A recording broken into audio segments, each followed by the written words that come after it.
Welcome to Avenues to Transformation. We are the Transformational Authors of San Diego, and we're delighted you're with us tonight. So first, we're going to do some introductions. My name is Sherry Kephart, and I'm a transformational author. My book is A Few Minor Adjustments. It's about my journey with a mysterious illness, and there's a lot of transformation and healing that goes on in that book. I'm also an editor and a writing and creative guide, and I'm passionate about helping people on their transformational healing and writing journeys. So that's me. Hi, everybody. My name is Hanalei Vieira, and I've been a marriage and family therapist in private practice for over 30 years, where I've specialized in working with couples on how to make their relationships better. And I've also specialized in working with adult men to help men learn how to talk about their emotional world in a way that helps them create a deeper emotional connection in their intimate relationship, which of course requires an awful lot of transformation. But I wrote a book about this work that I do that's titled The True Heart of a Man: How Healthy Masculinity Will Transform Your Life, Your Relationships, and the World. And so it's really great to be here tonight with my fellow authors and to see your smiling faces and to have a conversation tonight about transformation. Good evening, everyone. My name is Deanne Mandel, and I'm an author. I'm also a sound therapist, specifically working with the Himalayan sacred sound instruments. My book is Ancient Sounds for a New Age.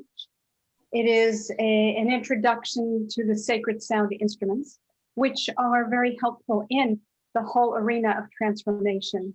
My passion is really helping to empower people through sound to become aware of their blind spots, to be aware of the inner journey that has been there and been with them their whole life, that is part of their DNA, that they can shift to make them feel and make them be more empowered and enlightened human beings walking on the planet.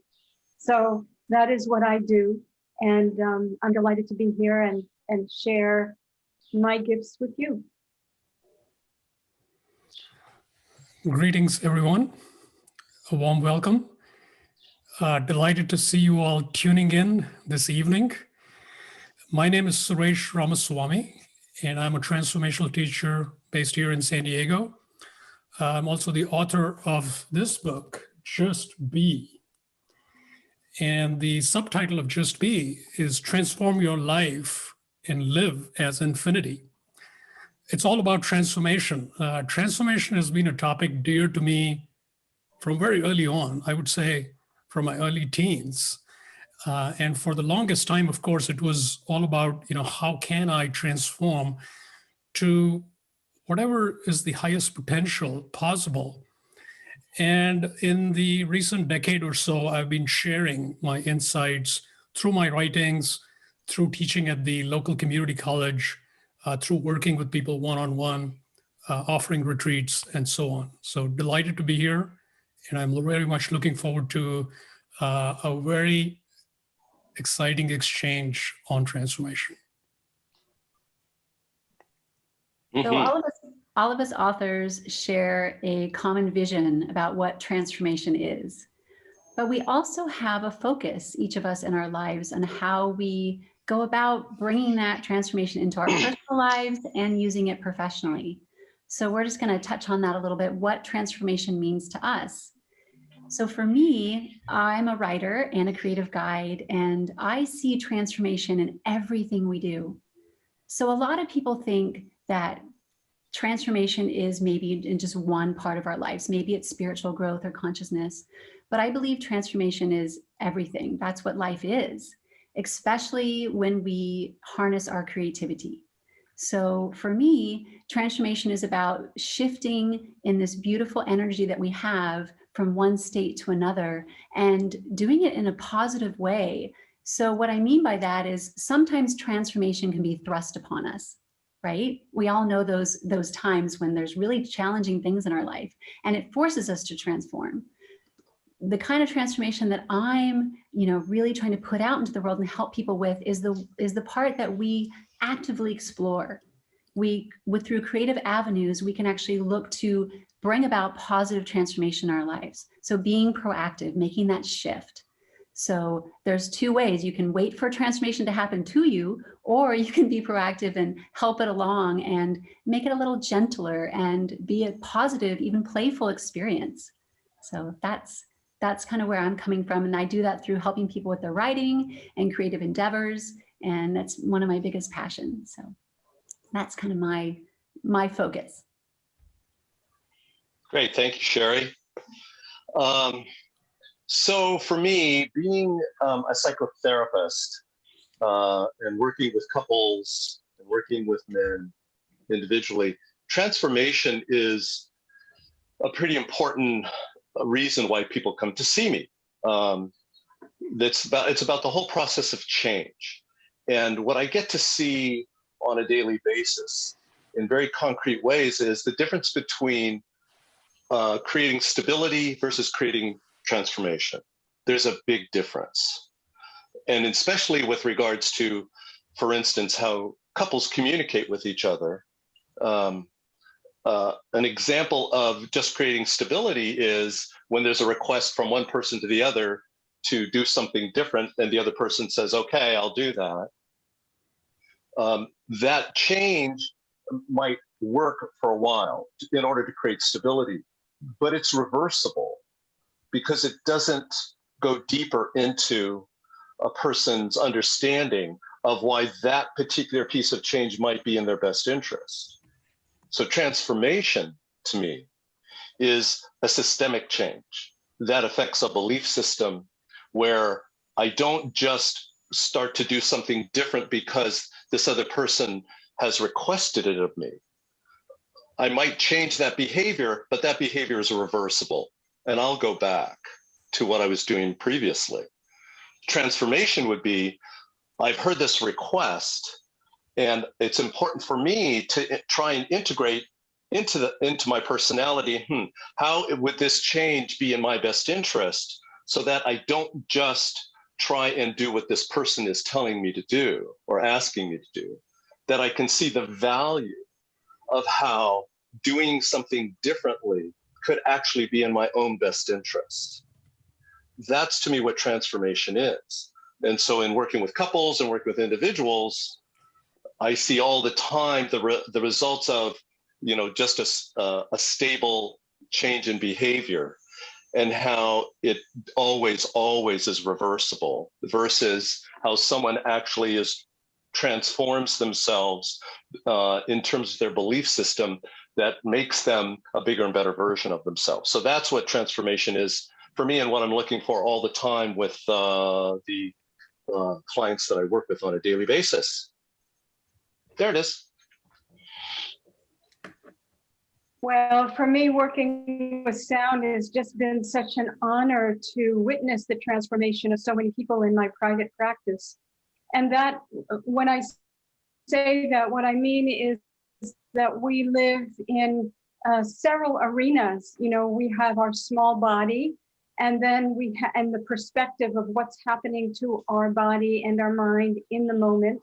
And we have the perspective, and we can have much larger perspective of whatever's going on is a blip on the screen of the evolution of the world and of ourselves. And transformation for me is the ability to move between the smaller, and this is not a judgment, but the smaller, more ego-based self to a much higher consciousness of a much larger perspective. And that perspective, and that's where the work that I do with sound really helps people to recalibrate and reconnect with their own truth, recognize what their blind spots are, recognize what their truth is, recognize what their belief systems are, recognize all the different parts of themselves, and allow those things to come together into an empowered human being that makes decisions based on their inner wisdom that they might have been shushing. And we spend so much time shushing our intuition and our inner wisdom because we live in a world full of demands. So when this happens, when someone really starts to tune into themselves and to their inner wisdom and becomes empowered to be in their truth, that's what I call transformation. Wonderful. Well, I look at this journey we're on. It's a spectacular journey of evolution. And when we look at our life that way, then what happens is we start seeing transformation becomes a very critical part of moving forward on that journey. And I'd like to share a quote by Rumi, which I mention in my book. Why do you stay in prison when the door is so wide open? And that's from Rumi. Now, what Rumi is pointing at is that we're in prison, and the very first thing to recognize is that we're trapped. We're trapped by so many constraints. We may see that as external constraints at first. You know, I wish I had a better job, a better relationship, and things like that. But really, the constraints that really hold us back are inner constraints, you know, limiting thoughts, limiting beliefs, fears, and so on. And overcoming these becomes the journey of transformation. So as we transform, our consciousness expands. And the subjective feeling of that is there's greater ease, there's greater sense of satisfaction, and there's a sense of, you know, things feel good. This is exciting. I'm glad to be on this journey, that kind of feeling. So until we sort of wake up that there is transformation going on, life thrusts upon us various challenging circumstances, and we typically resist. We feel like, no, I don't want this, I don't like this, and we resist transformation. The first step is to recognize that we're doing that and then cooperate with that transformational process. And then eventually, and this is where it gets really exciting for me, we decide to actually proactively pursue transformation. And to me, going towards higher consciousness is one of the most effective, efficient ways to transform, because we go to the root of it, which is consciousness. So that's my perspective on transformation. Wonderful. Thank you. So now we're going to just have a little discussion about transformation and all the pathways and all the questions that you sent in advance. And again, if you have any questions during the conversation, just put them in the chat. So I want to address this to all of us really is, so why does it matter? What I mean, we've talked about a little bit about what our take is, but why does it really matter? I mean, can't we just walk around oblivious in our lives? And why do we really need to transform? What's the point? Well, actually, that's what we do. A lot of us and continue to do for the longest time. We continue to pretend like life is really about whatever it is we think of is important, whether it is, you know, the most amazing vacations or having the best things you can buy or whatever it is. We just pursue these things that are really artifacts of conditioning from our environment of growing up. But we find that things don't work out the way we want them to. And this is, I think, where the very first inkling of transformation is, where we're like, I wanted to get this, I couldn't get it. Or something's happening to me that I really, really don't like. Maybe it's a health condition. Maybe it's a relationship that's not going great. this certainly motivates us to look a little deeper. Until then, we're kind of merrily going along. It's like, who cares? I'm having a good time. Everything is good. But when this thing starts heating up, where something's not going good, not going well, then transformation starts looking attractive. So I think transformation is a good way to avoid suffering. This is, I think, the first tier one, if you will, that transformation as a way to just minimize suffering, because suffering starts getting so much that we're like, this is too much. There's got to be some answer to this. So transformation is the answer. And then, of course, as we go along, transformation offers more and more. In order to reach a place of true happiness and joy in life, I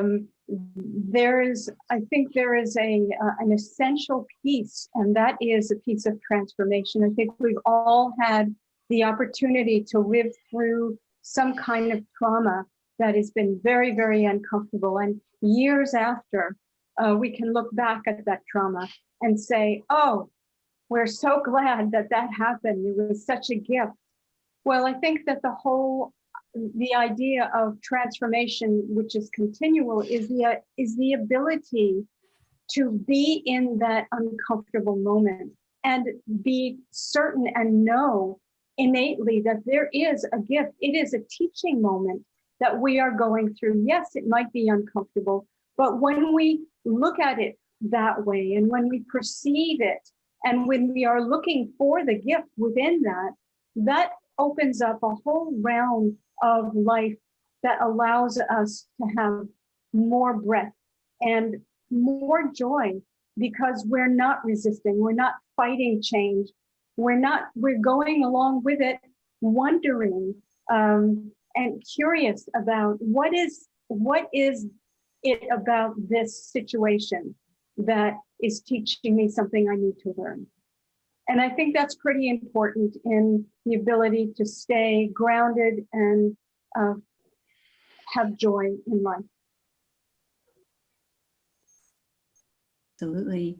Absolutely. I think it's also an opportunity for us to wake up over and over again, to continually go within and, get to that place of our true essence and to be at peace. Because if we're resisting that evolution, which is inherent, like Suresh said and Dion said, this is inherent in us. This is why we're here. So it's really taking off the veil and putting ourselves in a position to be with this journey. And the more we do that, and the more we allow it, and the more we look for it, we become more at peace. And the growth is exponential, and the possibilities are infinite. So hold on, I would like to. Oh, yeah. I would like to say something. Yeah. Because again, this is something that I deal with every day with my clients, because they come to me wondering why their lives and the pain in their lives or the fear in their lives continues to dominate their day-to-day. But it's usually because for whatever reason, they've never really considered the possibility that their fear and their pain are opportunities to learn about themselves in a way where not if, but when the next time that piece of pain or fear comes up for them, they can have a choice about how to deal with that differently, which is what transformation is about. It's about learning the big lesson in the sky, as I tell my clients, about this piece of pain in your life, because the best way for all of us, I think, well, the best way for me to learn about how much courage I have is to embrace my fear. Because that's where my courage lies, is in the things that scare me the most, is in the pain that I've had in my life. That's where I discover the part of me that is capable of overcoming those situations, so that in the future, I don't have to continue to suffer. Well, that's definitely well said. And it relates to the question I was going to ask next that we got posed is, why do we have pain and suffering at all? What's the purpose? Well, I do some painting sometimes, and I like the metaphor of painting, because in order to make an image stand out in painting, there's the light and there's the dark, and it's the negative painting. It's the dark contrast that brings the light into relief. And I really love that metaphor for our daily lives, where we're looking at why suffering, because it is a teacher. And as we learn to negotiate suffering, as we learn to accept the teacher that it is, I truly believe, and I have experienced in my own life, that the suffering really does diminish, because it is a teacher. And the universe is so compassionate that it keeps giving us the same lessons over and over again until we get what it is trying to help us understand. Hear, hear. Absolutely. I'd like to add to that I have experienced a lot of physical pain, especially, and with that, of course, comes emotional and mental pain. And that is one of the biggest teachers, like you said. I mean, my life is so fulfilled because of the experiences that have brought me to the gravest and most difficult parts of my life. And because of that, I see so clearly now what it really matters and who I really am and what this existence is all about. Because without that, I'd probably be wandering around my life, not noticing, and just focusing on the external. It puts pressure. The pain and suffering puts pressure on us where we're not paying attention. So for me, almost dying several times, it was like I had to get the lesson over and over again, like, hello, you're not paying attention. And, not everybody has to go to that suffering to get the lessons. And that's the beauty. So if we're proactive, like we've all talked about in our transformation, and really like being here tonight, you're all doing that. You're curious, you're fascinated. And how can I inject more of this into my life in all aspects, not just a spiritual realm, not emotional or physical, all of it, your whole being. So, just doing that and realizing and cultivating that awareness, that's such a beautiful gift, and not needing to go through those horrendous life lessons to get this, because you can do that without it. And in doing that, I think pain and suffering teaches us if the opportunity is for us to distinguish between our ego and our essential true selves, our authenticity. That our pain and suffering usually is the result of our difficulty with some part of our ego. But once we put that piece of us down and see that, like Dion was saying, we have both a light side and a dark side. And as we're able to embrace and accept that about ourselves, the pain and suffering diminishes, and we are in acceptance and compassion for who we truly are. And that's when higher consciousness, I think, is really, really possible. Yeah, absolutely. Earlier I talked about the quote from Rumi that we are in a prison. And, how do we know we're in prison, right? We tend to get comfortable in prison. We want to have an air conditioner, a nice mattress, a little fridge in the corner. We want to just settle in there. But what pain and suffering does is it tells us this is not the place to settle down. There's freedom waiting for you. There's infinity waiting for you. And that's what you are. You're not this tiny person trapped in a prison. So we got to get you out of there. So how do we do that? Well, life is actually, think of it as a feedback control system, especially for those who might be engineers out there. A feedback control system is something where you are constantly getting feedback from the system to help you navigate towards a destination. So the feedback is constantly telling you if you're off course, it's going to tell you you're off course. How does it tell you? You get some pain and suffering. So then you get a chance to correct. So I think that's the purpose of pain and suffering. It's not so much punitive. It's not so much we're bad people or we need to be somehow taught a lesson, but it's really a much more benevolent feedback that we need to be making corrections. You know, I work with a lot of people who have cancer, and there's kind of a profile of people who are able to give, you know, teachers and nurses and doctors, people who give a lot to other people and don't know how to receive or to get or take or ask for what they need. I love Thich Nhat Hanh's quote, "No mud, no lotus."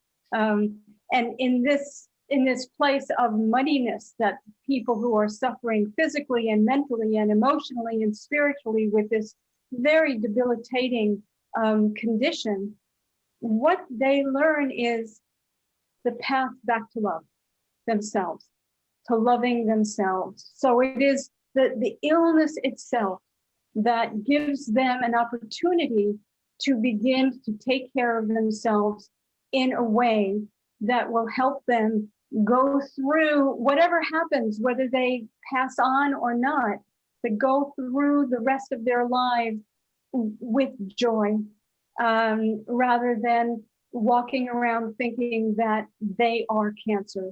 They start to see how much bigger they are. Absolutely. It gives us a way of seeing the world differently. So transformation is that too, is a way of seeing. It's a choice. We have a choice how we can look at the world and how we can look at our circumstances and our situation. I mean, a situation is just a situation, but our perception and what we do with that is so important. Henry David Thoreau said, what did he say? It's not what you look at, it's what you see. See. So we have that opportunity in every moment, whatever is going on with you, however dire or however beautiful, we can take this and have the opportunity to look a certain way. And that is available in every moment. Just like Dion was beautifully saying, you know, I've met a lot of people who are severely ill throughout my years, and they all have something in common. We all want to heal, right? And we all want to heal whatever ails us. But the healing does come from us starting to look a certain way and to see things differently. And that's a gift. It's a beautiful gift. So one of the questions we have is, how can I keep transformation as a focus in my life? I think we all want to do that. We're all here tonight. So how can we do that?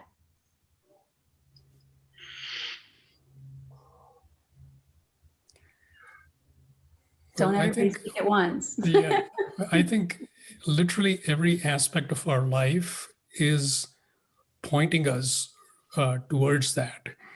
And the more we learn to listen to life, that becomes a reminder. So literally anything going on in your life, it could be as small as, you know, I left somebody a voicemail and they still haven't called me back. I mean, I can't believe it's been like almost 2 days.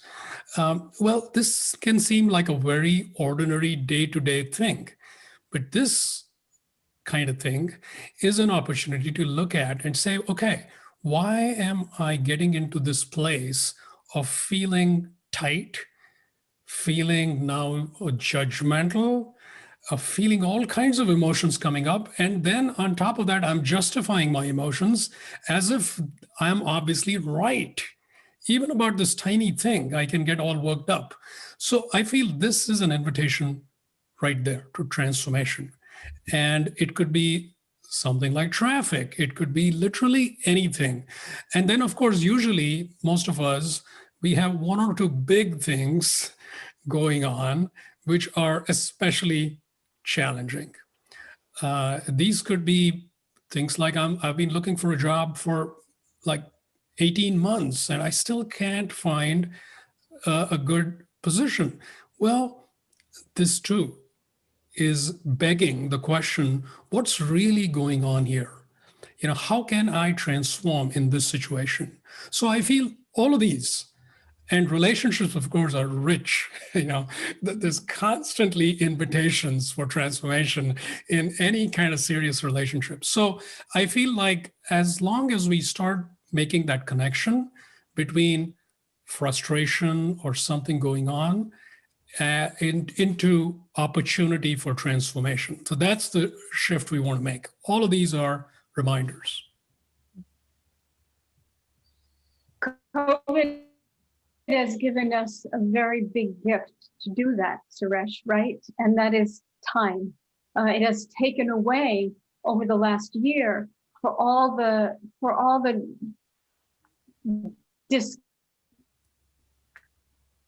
ways that it has been a real blessing in that it has curtailed the busyness that we live in so often.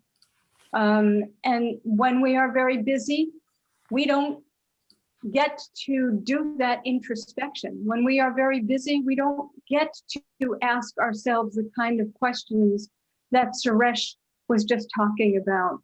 So I think that that is one of the ways, being able to be in a quiet mode, in a silent mode, in a being mode rather than a doing mode. And that really helps prolong and is very proactive in keeping transformation alive every day. For me, as you both very articulately said, which is really beautiful, for me, it's about how to, I think it all whittles down to staying, keeping transformation one of the elements of my life. It requires, a desire to grow, because growth is what change is what transformation really is. But what that whittles down to is self-love. If there are ways that I don't love who I am, there's no way I'm going to be motivated to change and to grow. But if I'm not committed to my own personal transformation, and therefore not committed to my own sense of personal growth, I mean, that happens to a lot of people all the time. But is it incumbent upon us to wonder, how is my self-worth? How do I believe my self-respect and my integrity and my authenticity, how important are those to me? Because if they're important, I'm going to want to continue to grow, which means I'm going to want to continue to transform. I agree completely. I think self-love and self-worth are the cornerstone for transformation. Every day, having a fresh look at where you're at and what you're worth. I mean, you're worth this journey, and you're worth taking the time and energy. It's like any self-care. It's being like, that is the priority for me. Every day waking up and saying, before I can do anything else in this world, self-care, self-love, self-worth. And with that is transformation. How can I grow today? And the big piece of that for me is bringing it back to a very gentle, easy space. Transformation doesn't have to be pushing hard or doing it rough. We have to be gentle with ourselves, because when we push too hard, that can be stressful and create a whole host of other issues. So just knowing we're doing the best we can and giving ourselves that space to grow and not being too hard on ourselves, because we all are, right? We push ourselves too hard all the time in many ways. So gently pushing ourselves forward, knowing that, bringing that awareness and growing at a good pace that's right for us with whatever we're going through. Because some days you're going to have an A day where you can do self-care and you can do work and relationships and you can do transformation, you can get everything in. And then there's days where you're just not having it, and it's okay. That's a B day, and then a C day, and then sometimes there's D days. But again, knowing that you're always striving to get back to the A day. So, and that's okay, there's going to be a range. But if you keep that awareness and centered where you're at, it'll all be great because you're going to always try to go back up to the A-Day.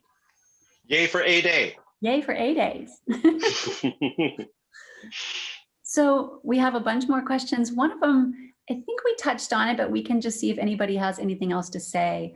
How can I be a transformer who facilitates transformation in my life and in other people's lives? I really think that we all learn by repetition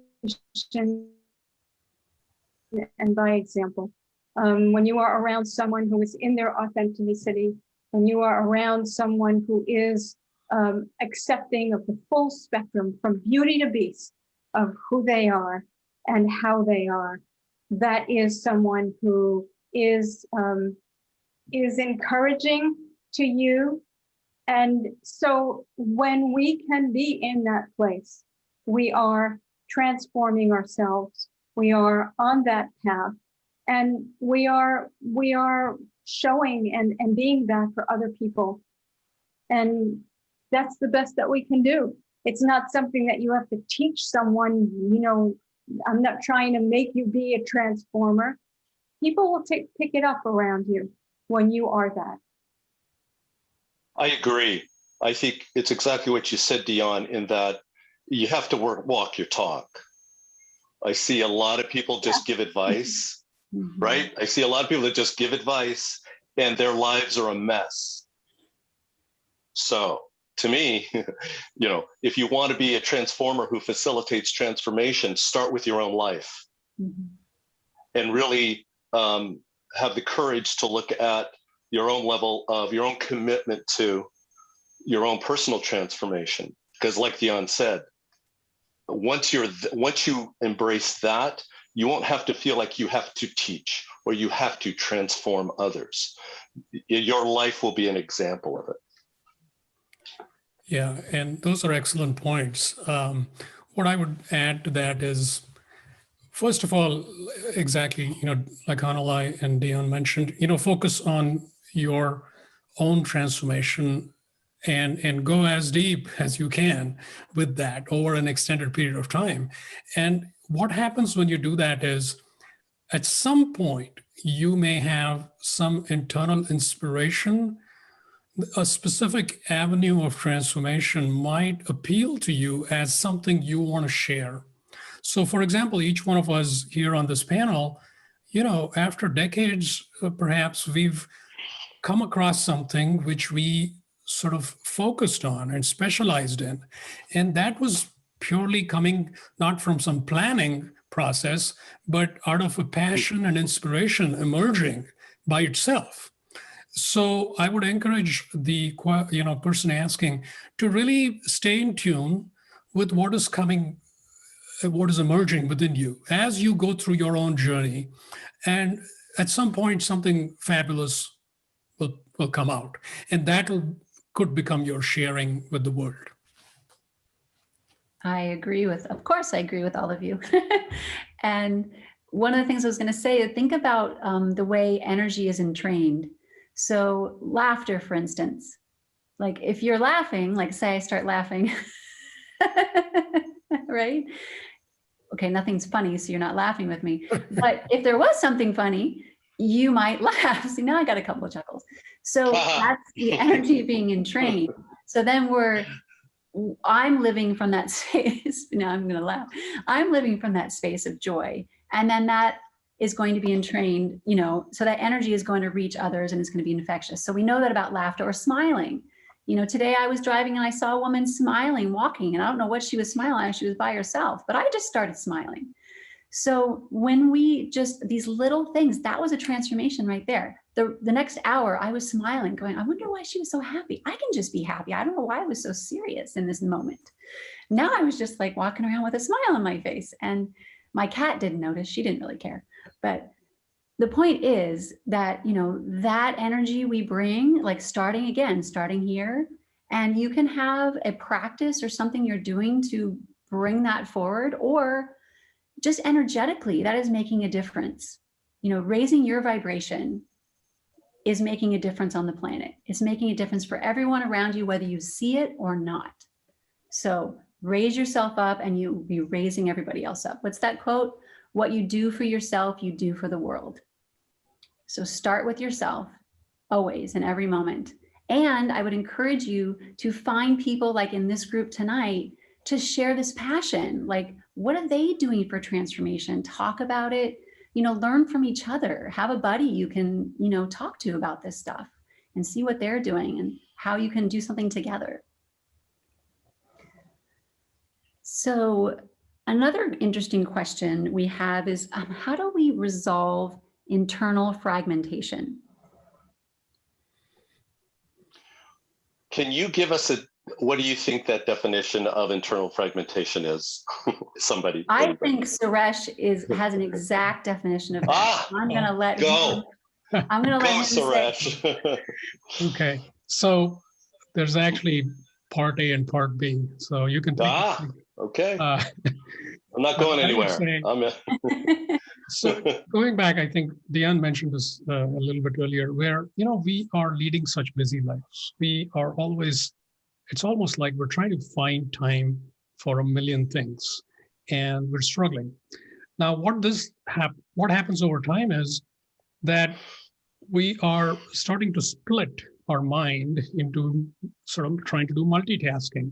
We're thinking we can get more done. And what's happening is in that process, we are fragmenting, essentially. We're taking what is whole and we're trying to make it do 5 things. So now we get fragmented. And at the end of the day, we feel like I'm a bit confused. I don't quite know who I am, what I'm trying to do. All I know is the day just whizzed by. So that's one kind of fragmentation. I think the sort of the part B is it's really fragmentation of consciousness, which is the fundamental issue where, we are whole, we are just one. But somewhere along the way, we confused ourselves with, I am a parent, I am also a partner for somebody, I'm also this, I'm also that. And all these roles have caused us to fragment our consciousness. And so that is the other fragmentation. So now, how do we deal with that? Hanalei has the answer. Aha, well, it's about time. Well, given what you've said, Suresh, the way that I would answer that is, it's the difference between my ego, which definitely fragments. It has, I try and wear lots of different masks to deal with lots of different situations, play different roles. And that is such a big difference between the mask that I wear, the ego that I display to the world versus this guy that's real underneath. And as I stay committed and focused on identifying this, which I think is a real challenge for most people, because I can't tell you how many people have identified so much with their mask, they think this is who they really are. For so long, they think, well, this is me. But they don't take the time to figure out the very human, limited light side and dark side of who I really am. But once we do that, the fragmentation tends to really, really subside, because we see and we connect with this version of ourselves that's authentic and essential. Excellent. A lot of people who I see in my practice with sound come because there's an internal civil war that's going on between the ego and the essence. And the essence is saying, let me out, let me out. And I believe that the fragmentation happens when one is disconnected from one's essence.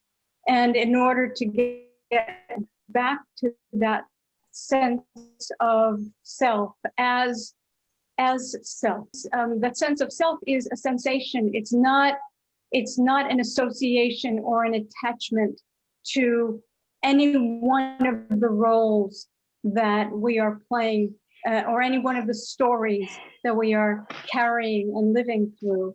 It is really just a reconnection with the energetic presence that we came into the world with. And one of the things that is very, very helpful at bringing people back to that is sound, is working with the primordial sound of the sacred sound instruments.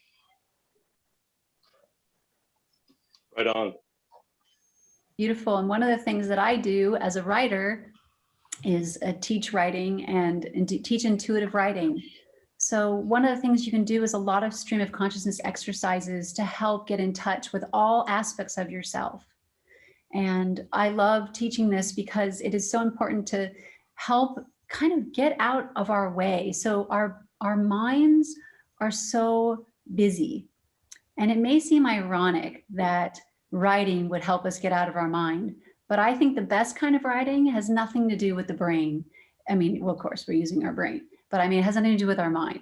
So we're actually in another flow, and we're able to greet all parts of ourself and tap into things that we wouldn't normally be able to unless we were writing them out. So that's another, it's a good exercise and to kind of get this internal fragmentation, to the surface. I wanted to switch gears a little bit. You were talking about sound, Dion, and there was a couple questions we had about sound. So can you talk about your experience in therapy with relationship to sound and color? Yes, I can. Color is sound made visible. Color is a higher frequency of sound. And in a sound healing concert or in a sound healing session, people often report that they see different colors associated with different sounds. So it is a manifestation of frequency that can be either as sound or as color. I work in therapeutically. There are many different ways that I work with color. I have some color panels. In one of the exercises, for example, I ask people I put out a whole spectrum of colored papers, and I ask people to choose two of them, one after the other. And it is invariant. One of them represents where they are now, and one of them represents where they're going, not necessarily physically, but what they're looking to become more conscious of. And invariably, every single time I do a session with someone, by the end of the session, I start reading them and giving them the characteristics that that color represents. It's always right on. Sometimes I have people choose a color and then I drape that color over their bodies while we're working to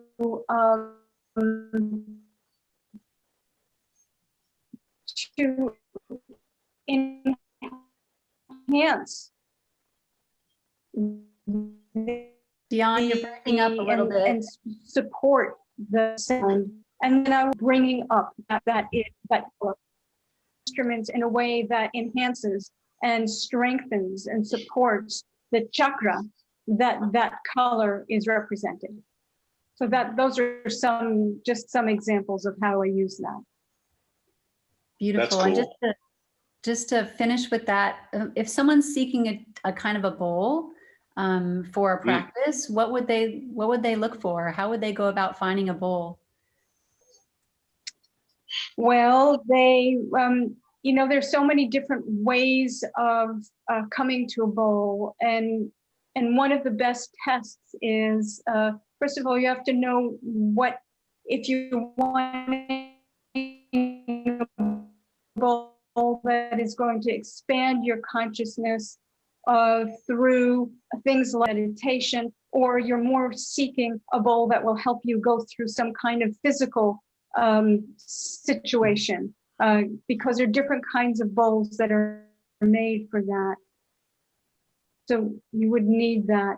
You also need to know whether you're wanting a bowl that's going to help energize you, or you want a bowl that helps to ground you.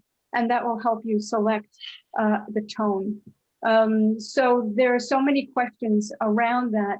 And I always say, if you work with me, I will help you find that kind of a bowl. But then when you listen to the tones, the ones that make the little hairs on your arms stand up, that's usually a good sign that that's your bowl. So is that the same with relationships, Hanalei? Oh, when you feel those, like in Hawaiian, we say when you get chicken skin and the hair on your arm stands up, it's like, okay, this has some possibilities. Thank you for that, Dion. That's great. So let's talk about that. So relationships, like, can we be proactive and look to transform together in a relationship? Oh gosh, yeah. It's simply because relationships we become mirrors for each other. And what that means is we're not just dealing with the other person, we're looking at a reflection of ourselves in the other. And in doing that, we have the opportunity to work on this, and especially the blind spots that we have, the pain, the whatever challenges that our ego gives us in our life. It always, always, always comes out in a relationship. So as long as there is enough love and appreciation for there to be mutual respect, because let's see. So I work with my wife with couples, and so much of what we see is not just how couples fight, but certainly we want to know how they agree. But when they fight or when they have differences, we don't care if they get to agreement. What we care about is that they find a way to stay respectful when they have a different opinion about something. But for that to happen, they have to take a look at their judgments that they have of each other and take a look at where those judgments come from. So that right there creates transformation that really helps people learn what mutual respect is, but also how to build trust. You can't believe the number of couples that we see that they've never had a conversation about what feels respectful with each other. They've never considered the possibility that building and rebuilding trust is something that can be achieved and they could be proactive about. And what unfortunately happens is, instead of giving each other the benefit of the doubt, they start to assume the worst about each other. So anyway, yes, relationships, there's so much for us to learn about ourselves in how we have compassion and empathy for the other. That is what relationships to me offer in terms of the best learning experiences and best transformations we can ask for. And to follow up with that, so maybe we could address this. One of the questions we have is, can you please give us tips on how to handle doom and gloom relatives who are in low frequencies? Oh yeah. And because here's the deal, it's not your job, it's not our job to change those people, right? It's our job to have compassion for them, because just because we think they have low frequency doesn't mean we don't. So here's the deal. When we judge others that they have low frequency and they got doom and gloom, they probably do. But that doesn't mean we don't. Because we all have a light side and a dark side. We're all very human. It's a level playing field. So the best way to handle people or relatives that are doom and gloom and so-called low frequency is to look at our own and to have compassion for ourselves. and to forgive ourselves for not being the person that we wished and hoped we could be. That's what gives us the empathy to be okay with these people, not try and change them because it's not our job, but to be okay with who they are and accept them for who they are. That's the best way to handle gloom and doom people. But what that means is you probably won't be spending a whole lot of time with them in your life, because if they bring you down, you don't have to hang around. But to be judgmental, that's not cool, especially because there's no way that every single person watching this thing doesn't have some low frequency or doom and gloom about something. It's a level playing field. We're all in the same boat. One of the things that is really important for me to teach my students in my school is about being a witness. Being a witness is the ability to hold space for somebody else's story, wherever they happen to be, without a dialogue, without offering suggestions, without judgment, it's just holding a safe space for the other person. And in that way, when we're around people who have a lot of gloom and whatever it is, doom and gloom or trauma, we don't have to dialogue with it. We can just hold the space for that. We can recognize what the characteristics of gloom and doom are without having to be on the roller coaster that they are on. Right on. Yeah, great points. What I would add to that is, firstly, getting clarity on what you are about. Because once we start focusing on this person, already we're thrown off balance. It starts becoming about them and their stuff. And we have an inherent sense of, I'm obviously superior and this person is not. And so we want to really not go there. We really want to go back to, who am I really? And the more you can get in touch with who you are and stay anchored in your essence, and this is important, not in your personality or outer sort of mask, so to speak, not in the outer role, but instead in your inner true essence, then there is no longer a tendency to go towards judgment or fixing things or really having to do anything, really. And like Dion said, you are more naturally now holding space for that person to really go wherever they want to go. If they want to transform, great. If they want to simply have that space to explore themselves, great. Whatever it is, we do not tinker with what they ought to be doing. So I think this is, of course, easier said than done. I mean, I'll admit it. It's, all this sounds great, but doing it is not easy. It's really hard. And each one of us, when there's a certain dynamic going on, it's so compelling to get sucked into that particular judgmental space, because clearly this person is really pathetic. So we kind of really feel that strongly. And so I think sometimes it happens when family gatherings or some other kind of social gathering.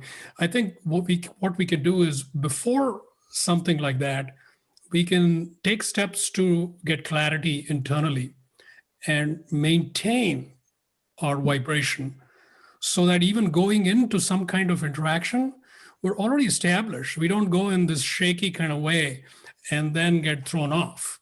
Instead, we're more solid, and we may shake a little bit, but we're mostly solid. So that's something to try.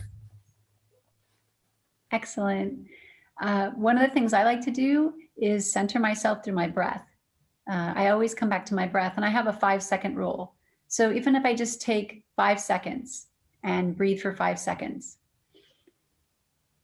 focusing on that breath, whether I'm making a phone call or I'm interacting with someone, like you said, in a group setting with my relatives that feels uncomfortable, or someone, 5 seconds. And it's easy to do 5 seconds. And if you're doing it all evening, if you have to, 5 seconds back to the breath.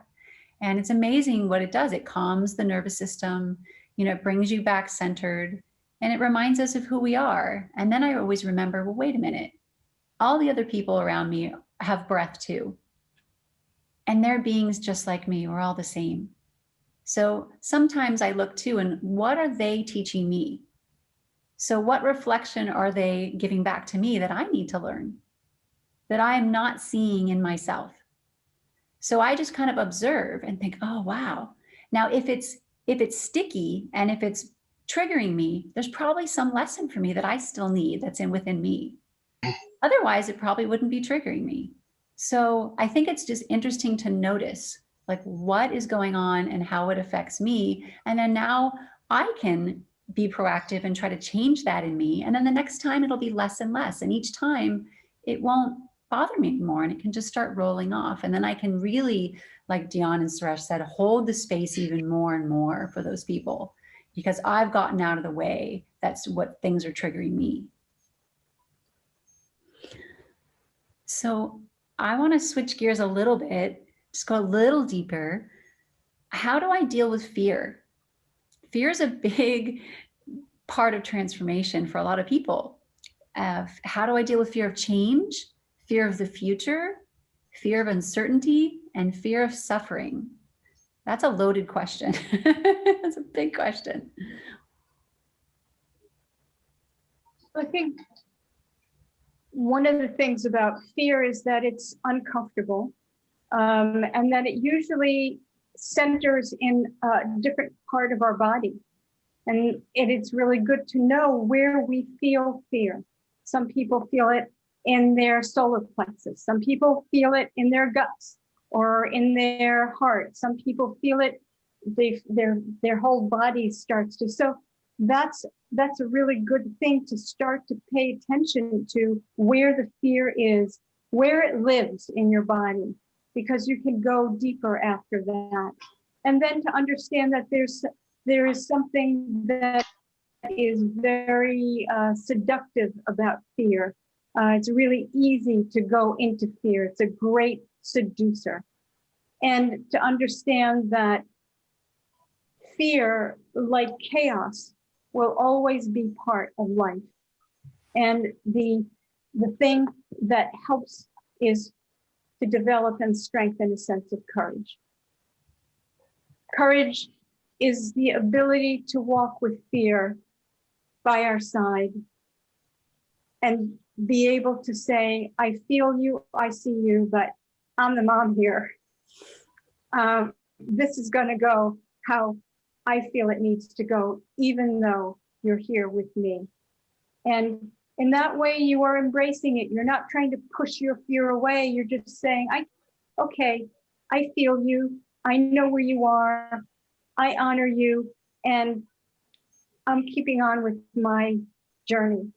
You can come along or not. Yeah, I think that it's not letting it take control. And a lot of people talk about facing their fears. I don't necessarily believe in that. I think it's about befriending your fears. Yeah. Because the fear is there to teach us something or to help us something. So if it's a primal fear, like running from something that's going to, run you over, that's actually welcome. But most of our fears today are usually never going to come to fruition. So that is an energy that we can look at and invite in and ask, well, why is that there and what can it teach me? How can I learn from it? And again, not letting it take over, but recognizing it, like Dion said, kind of dancing with it and inviting it in and just letting it along for the ride. It's going to be a part of our life, but it doesn't have to take over. And especially when it comes to physical sensations and physical pain, it's oftentimes we let it take over because we have that fear of annihilation, that primal fear of dying, right? But again, that's just the ultimate transformation. So it's getting comfortable with fear as a part of every part of our life, but it can shift in its energy. It doesn't have to have that really big pull. And I just encourage everyone to, when they do feel fear, to just notice it and to kind of just relax into it and pay attention to what it has to offer. Yes. Just want to say really quickly that in my concerts, I usually play a large gong, and I bring the voice of the gong up to its apex, which means it can get insanely loud. I have had so many people who sit in front of the gong and they are absolutely terrified and want to run out of the room because all of their fear comes up. And those very same people, when they learn how to breathe through it, when they learn how to relax into the fear, they are the ones who come afterwards and put themselves as close to that gong as possible because it becomes blissful for them. Yeah. Mm-hmm. Yeah, the gong is one of my favorite parts of Dion's concerts and any kind of sound healing she does. And I would encourage everyone to experience that because it's just too cool. But what I wanted to say about fear is one of the dynamics of fear, which is the core, I think of it as the core dynamic, is that fear says, this is real. Whatever it is that's going on, right? This is real. And then it says, if you buy into this, I'm going to keep you safe. And so it's very, like Dion said, very compelling. It's like, okay, this looks real and it's going to keep me safe. So, okay, sign me up. But problem is we get trapped into smallness when we buy into that fear. The fact that the fear arose is not a problem.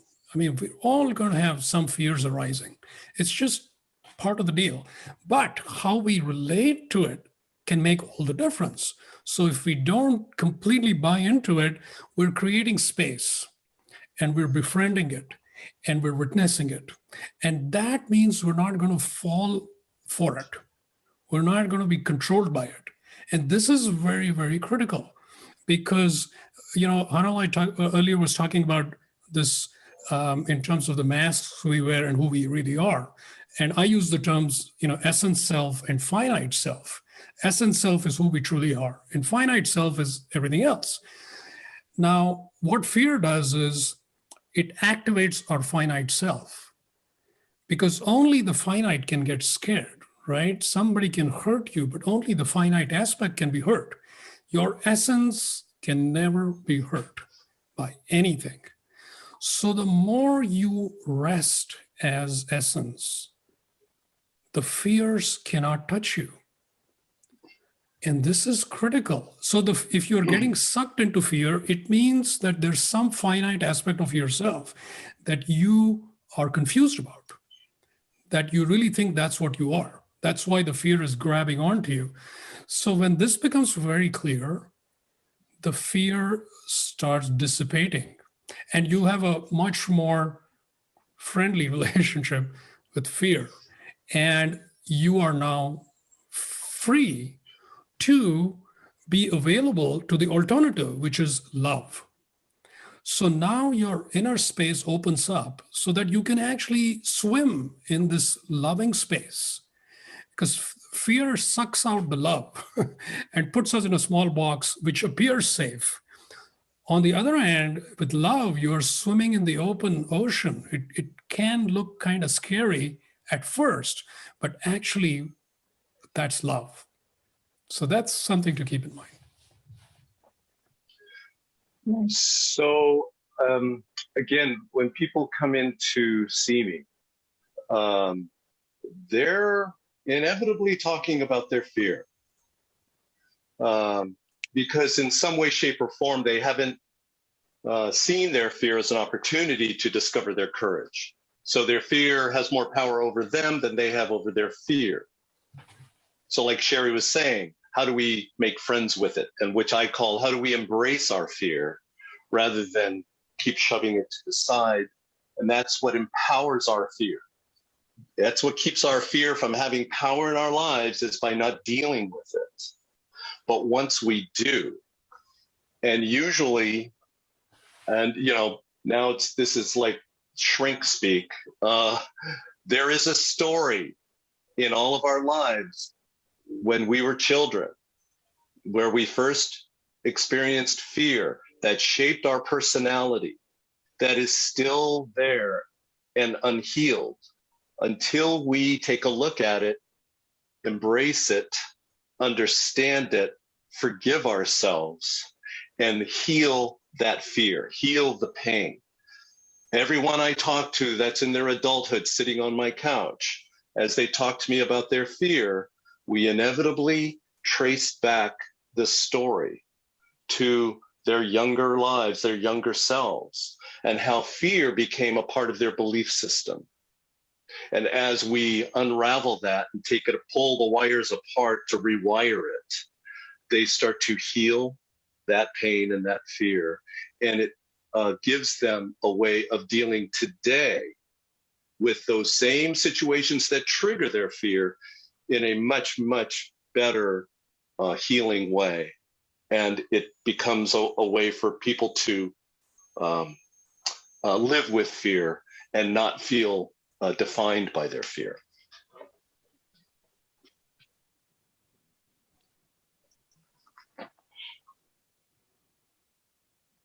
I was on mute. Beautiful. Oh, what were you saying? I don't know. So all I was saying was it's beautiful, and I agree. And we have a question, another question that just came in. Is transformation good or bad? Wow. I'll just say transformation is real. And I guess you could call it good or bad, but it's like whatever criteria you're using to judge that probably is going to keep you from transforming. Yeah, I agree and say that, I wouldn't qualify it. Transformation, like you said, is. And it's, when we put those labels of good and bad, then we are, even stunting the transformation from happening and really being with what that is.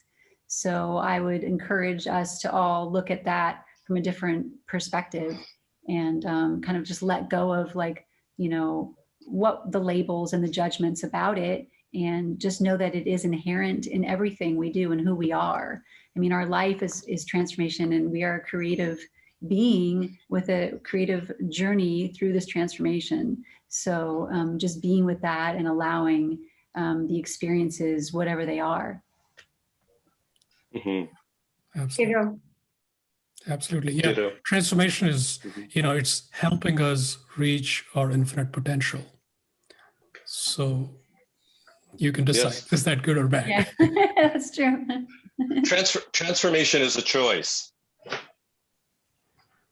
And as we choose it or not, we get to make if we want to keep judging it, I guess that's another choice we make, but we can always just avoid transformation. But when we choose it and we invite it into our lives, holy cow, it gives us the gift of who we are. Well, sometimes we think we can avoid it, but that's when the cosmic 2x4 comes in. Well, yeah, and there's a difference between change and transformation, right? Yeah. Yeah. So, Right. Change is generally like maybe the 2x4, it's something that's, altered, but transformation is usually with a positive shift, ultimately a positive shift. The result of the 2x4. Right. Not necessarily the journey might not feel good or positive, but ultimately it is an evolution. Although I do see any number of people in here that keep choosing the 2x4. And it's really, right? And it's really interesting. It's like, wow, interesting choices you're making, but it's still a choice to not, to put down the 2x4, right? Or to not stand in the way of the 2x4 to take it in the head. It's like, but there's something in there that you're needing to learn, but hey, go for it. Right. So we have another interesting question about manifestation. The question is, manifestation is compelling. Often I visualize a singular goal, sensing it as it is happening. I feel deep contentment, but what if that intention and that objective never comes to fruition?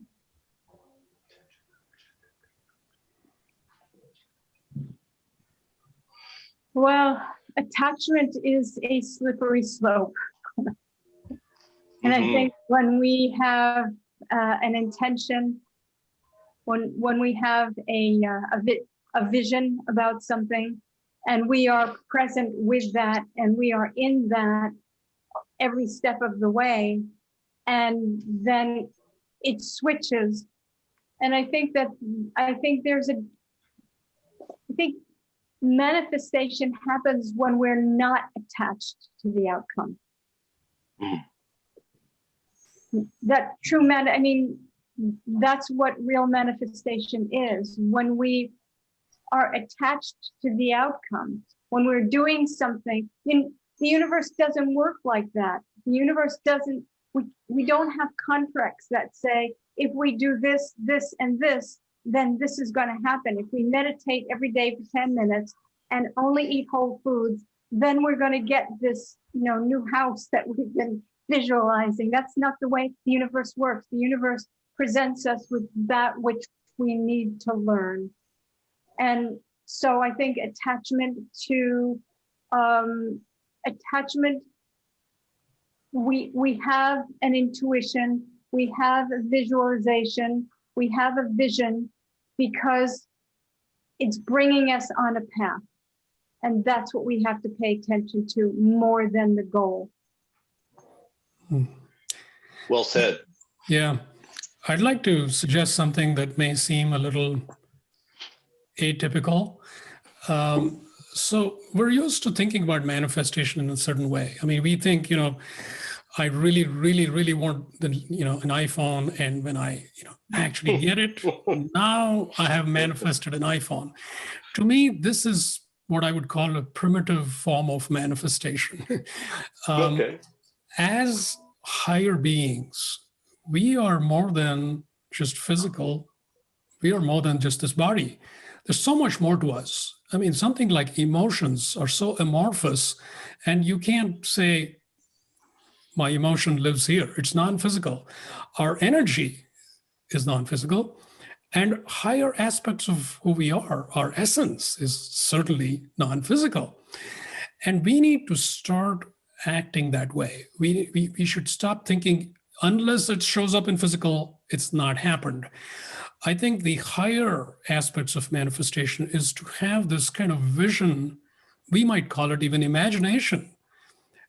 And that is actually very powerful. Imagination is just not something fancy that I'm thinking about. Imagination is my creative power to see something that's not yet here. And that can manifest in many levels of reality. It can manifest in higher dimensions, or in the energy dimension, or in emotion, or in thought, or in the physical. So if it doesn't show up in the physical, it's not like, oh, it's a total waste of time, I failed, it's not working, I need to crank up my law of attraction stuff. That's not what it's about. It's really actually pretty cool to have it manifest in higher dimensions. If you think about joy is, where is joy, right? It's not like it's in my pocket or it's in my garage. Joy is non-physical. So some of the most important things we value are non-physical. And if you're able to manifest joy and love and harmony and peace, this is awesome. Don't be waiting for some physical thing to show up and have Amazon Prime deliver it. So Manifestation. Yeah. I would just add to that, it's ask yourself why. Why are we trying to manifest this certain thing? Why is this our intention there? So look at our intentions behind everything we do and everything we're trying to create, because that will direct us to, back to more of a space of, well, what, if we know our intention for something, then, well, do we really need that? I mean, is this really necessary? And the why will show us so much, because like you said, Suresh, it's like, is it really about the iPhone or something finite, or what's the more important piece that we're trying to get in our life, and how can we go about doing that? And that, I think, is the focus, is just turning that back inside again. I think in theater terms, I have I have a lot of experience in theater, and one of the things is that's always been important is subtext. And when we're talking about manifestation, sometimes we want to manifest something, but there's a subtext going on that we need to pay attention that will answer that question. Why do we need that? Why are we trying to manifest something like that? Because what else is going on? And that what else that is going on, that's the important piece. Mm-hmm. Absolutely. Well covered, you guys. Well covered. Right. Well, I think we're just about starting to run out of time. So if there's any last questions or any last comments anybody wants to share, do so now. And if you have noticed, the sun is like right in my eye. Yeah. I manifested the sun. I asked for, yeah, more that's sunshine, good. and I got it. So, yeah, so we just want to say thank you so much for being with us here tonight. And Hanalei has a few parting words for us. Well, certainly to reiterate our appreciation for you all giving us your time and your attention, and for giving us the opportunity to share these different approaches that we all have towards transformation. And what I appreciate so much about this group of us as authors is that that all of our different approaches seem to knit together well. And what I mean by that is that my hope is that translates to an audience as there are all kinds of ways for transformation to show up in my life and to take advantage of it, because that would be our wish for all of you. So thank you all for being here with us.